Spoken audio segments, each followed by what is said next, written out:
Hello and welcome, Quidditch fans. Today we are going to rank all the Quidditch matches in the Harry Potter books. Fun fact, there are 11 Quidditch matches in total. 10 of them Hogwarts Quidditch matches. So what we're going to do is we're going to rank all 10 Hogwarts Quidditch matches from worst to best. And we'll also throw in the honorable mention of the one Quidditch match that is not a Hogwarts Quidditch match. So number 10 is the Gryffindor versus Hufflepuff from Order of the Phoenix. Why it's the worst? Because Harry wasn't a part of it. They lost, and Ginny has to catch the snitch and pull a crumb to not lose by that many points. This match was only even just basically 2 sentences at the end of a paragraph when Harry was like, yeah, the Quidditch match wasn't that great. Ginny caught the snitch, and we lost. That was it.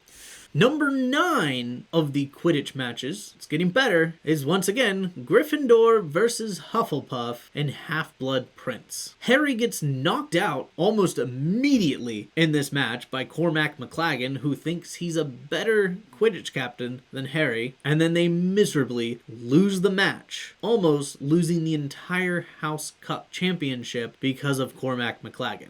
You may start to see a trend, but number 8 is Gryffindor versus Hufflepuff, Prisoner of Azkaban. Number 1, it's raining the whole time, so we really don't get much of the Quidditch match. We just get bits and pieces. And then during the Quidditch match, Harry almost catches the snitch, falls off his broom because he gets attacked by Dementors, and then loses his broom. It was a horrible match. It wasn't enjoyable for anybody, to say the least. And by no surprise, number 7, Gryffindor versus Hufflepuff, Sorcerer's Stone. This match is very short. Literally minutes. School record level of short. And for most of the match, it's focused on Ron and Malfoy fighting. So we don't even really get to pay that much attention. But it is a very exciting match because this is the one that Severus Snape is refereeing the match. And we've got to do it fast before we get too many penalties. And Harry succeeds. Number 6, Gryffindor versus Slytherin, Order of the Phoenix. I don't have to say much for this, except for Weasley is our king. This one is kind of a rough one. Harry does win. Harry catches the snitch and then beats Malfoy in the face with it, then to get banished off of the Quidditch team for the rest of the year. So it could be higher. It was a good Quidditch match, but the fact that he got banished from Quidditch probably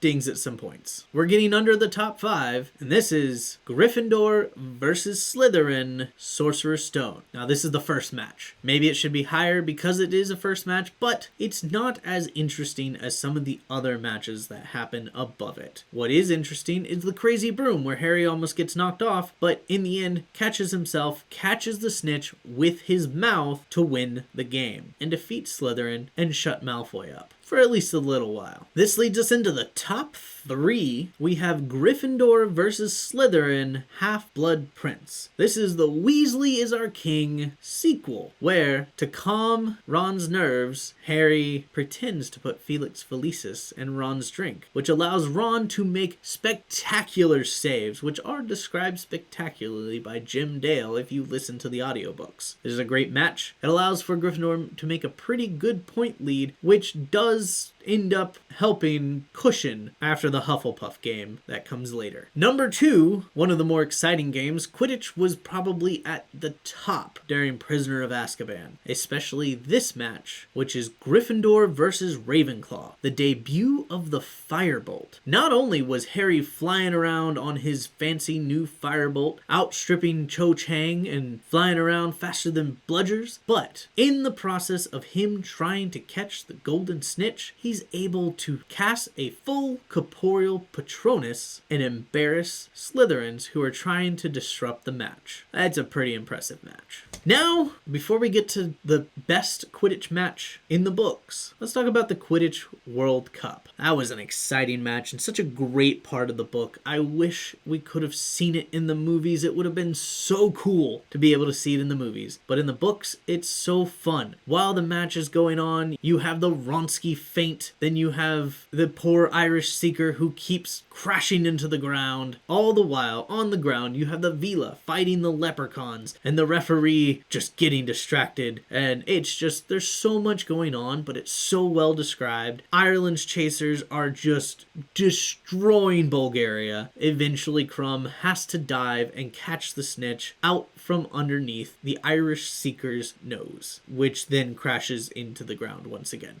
So it is an honorable mention. It was an exciting Quidditch match, especially after all of the Quidditch matches from Prisoner of Azkaban, which is number 1, Gryffindor versus Slytherin from Prisoner of Azkaban. This was the Inter-House Championship for the Quidditch matches, and this is the first year, or should I say, the only year that Harry actually plays in all 3 Quidditch matches. So it's an even more exciting thing because, you know, his first year, he didn't have his Ravenclaw game at the end of the year. The second year, they canceled it before their Hufflepuff game in the second year. And then he got banned in his 5th year. There was no Quidditch in his 4th year. And then in his 6th year, he also got suspended and wasn't able to play in the final game in his 6th year as Quidditch captain. And then he dropped out before 7th year. So this is the only year that we get 3 Quidditch matches. And this is the most exciting one. The winner of this not only wins the Inter-House Championship, but most likely wins the House Cup because of the point spread. And this is not just any point spread. In this game, Harry has to catch the snitch when Gryffindor is up by a certain amount of points, because the way Quidditch works in there, it's not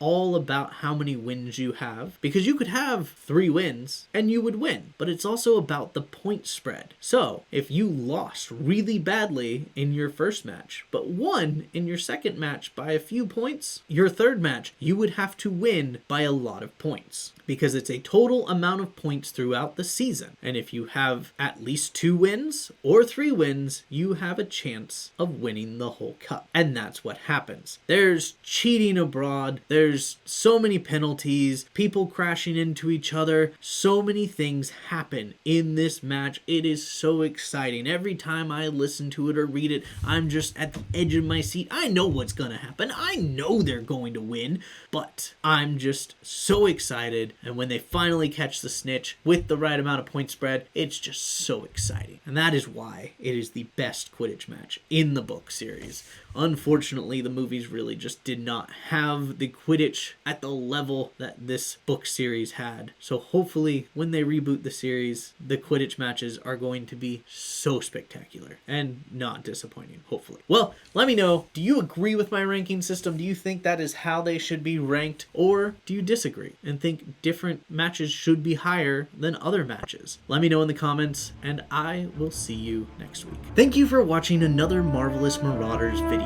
If you liked what you watched, make sure to watch one of the videos over here. You got a previous video or the next video, depending on when you're watching this, and then you have a playlist that is going to relate to whatever video you just watched. I hope you have a wonderful day, and we will see you